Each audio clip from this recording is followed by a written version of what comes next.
Bienvenue sur le subreddit Malicious Compliance. Dans l'épisode d'aujourd'hui, le patron d'Opi menace de le virer s'il ne bosse pas gratos. L'histoire suivante est postée par Alcifer1. C'est donc quelque chose qui n'est pas si rare dans la restauration, mais j'ai pensé le partager. Je travaillais comme barman dans un hôtel dont j'aimais faire partie. J'ai toujours eu un grand intérêt pour la préparation de cocktails, alors quand j'ai décroché ce poste, j'étais aux anges. En plus de cela, le taux de rémunération était très bon et on m'a dit que, même si les heures supplémentaires n'étaient pas majorées, au moins elles étaient payées. Ce n'est pas mal du tout pour un emploi à temps plein dans la restauration, car normalement, on reçoit un salaire et on est massivement surchargé de travail sans recevoir d'argent supplémentaire pour les heures de dingue que l'on fait. C'est ainsi qu'entrent en scène un nouveau directeur général et un conseiller d'entreprise.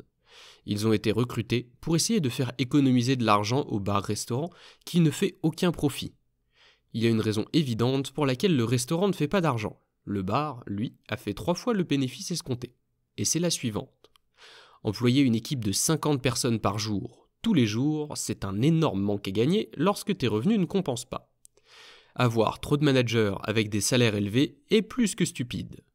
Employer 3 personnes incompétentes pour faire le travail d'une personne compétente équivaut à se tirer une balle dans le pied. Ainsi, le bar fonctionne avec une équipe de 12 personnes sur la semaine, alors que le restaurant fonctionne avec une équipe de 30 personnes par jour. Nous avons en moyenne un maximum de 3 barman et un employé de bar qui travaillent pendant une période pleine, et peut-être 2 barman pendant une période creuse. Le bar est ouvert jusqu'à minuit tous les jours et ouvre à 6 heures du matin. Il a donc de longues heures d'ouverture.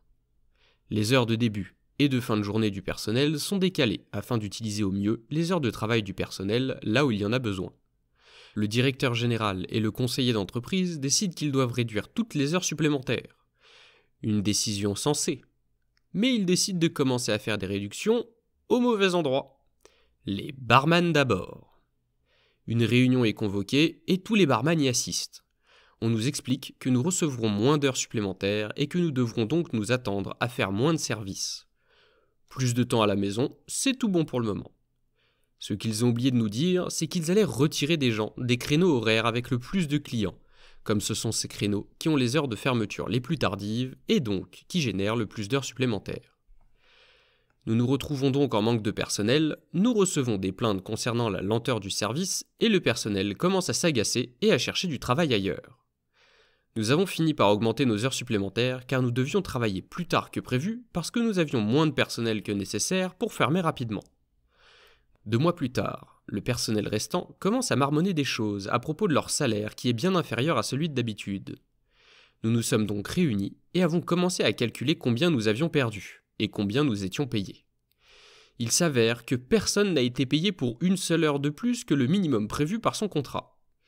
Pour certains, ce n'est peut-être pas grand-chose, mais pour nous, cela représente entre 40 et 80 heures supplémentaires par mois.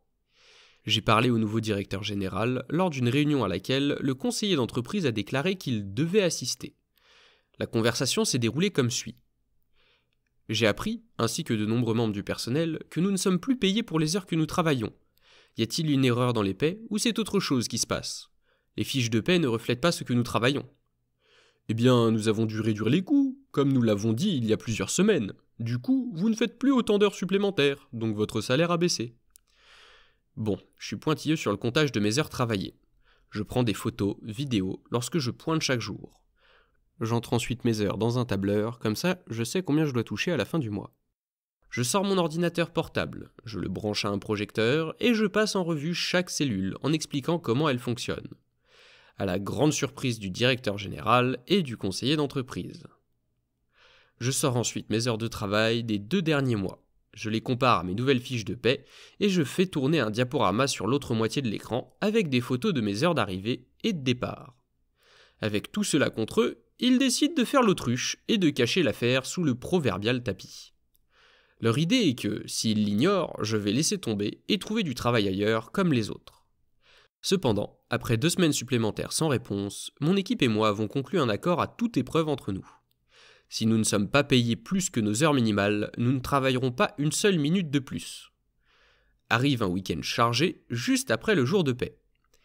Personne n'a été payé pour ces heures supplémentaires. Alors le plan entre en vigueur. Nous surveillons tous l'heure, et, l'un après l'autre, nous commençons immédiatement à abandonner ce que nous faisions, à nous excuser auprès des clients et à partir. Il faut 1 heure avant que le directeur général ne comprenne ce qui se passe, et il ne reste plus que 2 personnes pour travailler dans un bar très fréquenté. Le directeur m'aborde. « Où sont les autres ? Pourquoi sont-ils partis ? Que se passe-t-il » ? Eh bien, nous ne sommes pas payés pour travailler plus que notre minimum, alors pourquoi devrions-nous continuer à travailler au-delà des heures payées ? Les autres sont rentrés chez eux parce qu'ils savent qu'ils ne seront pas payés au-delà de 7 heures. « C'est ridicule, vous ne pouvez pas partir et laisser cet endroit comme ça !» En fait, je pense que vous verrez que nous pouvons le faire et que nous le ferons. Le bar était très fréquenté et le fait de n'avoir que moi et un autre employé à ce moment-là signifiait que nous perdions de l'argent, à cause du manque de service, de la lenteur du service et des excuses que nous devions présenter pour le mauvais service en général. Très vite, ces pertes se sont chiffrées en milliers d'euros. Je pense que vous devriez savoir que mon service se termine dans les 15 prochaines minutes et que l'autre barman partira dans les 30 prochaines minutes. Il était 20h30 et c'était un vendredi soir. Pour une raison ou une autre, le directeur général m'a ignoré et s'est précipité dans le restaurant. 15 minutes plus tard, je suis parti. 15 minutes plus tard, mon collègue est parti. Quelques minutes plus tard, tout le bar a fermé. Nous nous sommes retrouvés dans un autre lieu, téléphone éteint, pour boire un verre et rire de ce qui s'était passé. La semaine suivante, nous avons été convoqués à une réunion avec les RH et la direction pour discuter de notre comportement. Je leur ai expliqué la situation, en leur disant qu'à moins qu'on nous paie nos heures supplémentaires pour les 2 derniers mois et tous les mois suivants, cela se produirait tous les week-ends et qu'il n'y avait littéralement rien qu'ils puissent faire.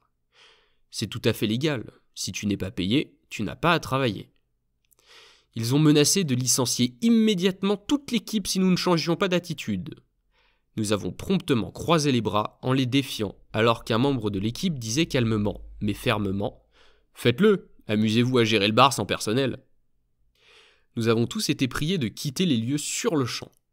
Dans les mois qui ont suivi, nous avons tous appris que l'endroit ne s'était jamais rétabli, car nous avions envoyé des messages sur un groupe local de barmen indiquant que quiconque travaillerait là ne serait pas traité correctement et ne recevrait pas un salaire correct. Il est passé d'un bar à cocktail haut de gamme à un bar standard de type pub, puis a finalement fermé pour rénovation. L'hôtel a finalement été racheté par une entreprise internationale et a subi d'importantes rénovations. Nous avons tous trouvé un emploi assez rapidement après être partis, mais nous n'avons malheureusement jamais vu les 2 mois d'heures supplémentaires non payés. C'est rigolo que les gens embauchés pour redresser l'entreprise se soient attaqués à la partie de l'entreprise qui faisait de l'argent pour essayer d'en économiser, plutôt que de s'attaquer à la partie qui n'en faisait pas pour voir où était le problème. Et je pense qu'on est tous d'accord avec Opi, pourquoi travailler si t'es pas payé pour ça ? Avant de passer à la suite, pensez à laisser un like pour soutenir la chaîne. L'histoire suivante est postée par Russell. C'est une histoire qui se passe aux États-Unis et là-bas ils ont des gated community, donc des communautés fermées, où les propriétaires peuvent se rassembler en association et décider d'un règlement qui est valable pour toute la communauté. Et ça leur permet d'imposer des amendes, etc. pour faire respecter les règles qui ont été votées. L'AP, association de propriétaires, n'aime pas ma voiture projet, alors j'ai décidé de la garer en toute légalité devant la grande entrée du quartier. Pour le contexte, ma famille et moi avons récemment emménagé dans une maison de location, pendant que notre nouvelle maison est en cours de construction. La location se trouve à l'arrière d'une communauté fermée, dans une rue en grande partie non développée.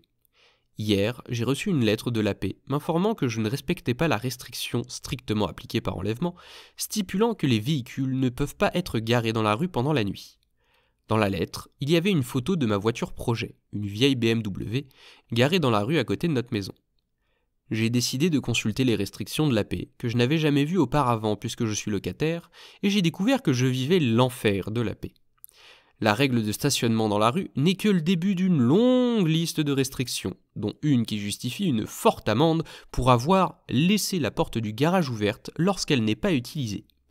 Cela m'a beaucoup surpris, car plusieurs de mes voisins ont garé leur voiture dans la rue sans problème depuis que j'habite ici, alors j'ai supposé que c'était normal. Je ne peux qu'imaginer qu'ils m'ont montré du doigt parce que ma voiture a 30 ans, mais pour ma défense, elle est très présentable et n'est en aucun cas un tas de ferraille. Le fait d'être pointé du doigt m'a incroyablement frustré, au point que j'ai commencé à faire des recherches juridiques. Il s'avère que mon AP a tout à fait le droit de faire enlever ma voiture projet, puisqu'elle est garée dans une rue privée du quartier. La bonne nouvelle pour moi, c'est que la rue qui se trouve juste à l'extérieur du quartier est publique, et qu'il est tout à fait légal de s'y garer pour n'importe quelle durée. Malheureusement pour l'AP, la partie de la rue publique la plus proche de ma maison de location se trouve juste devant leur beau portail d'entrée. Ironiquement, ma vieille BMW fait maintenant partie de leur image, et ils ne peuvent rien y faire jusqu'à ce que je déménage dans quelques mois. Pense à laisser un like si c'est pas déjà fait, à t'abonner et à activer la cloche pour pas rater la sortie des prochaines vidéos. C'était le Compteur, on se retrouve bientôt pour de nouvelles histoires.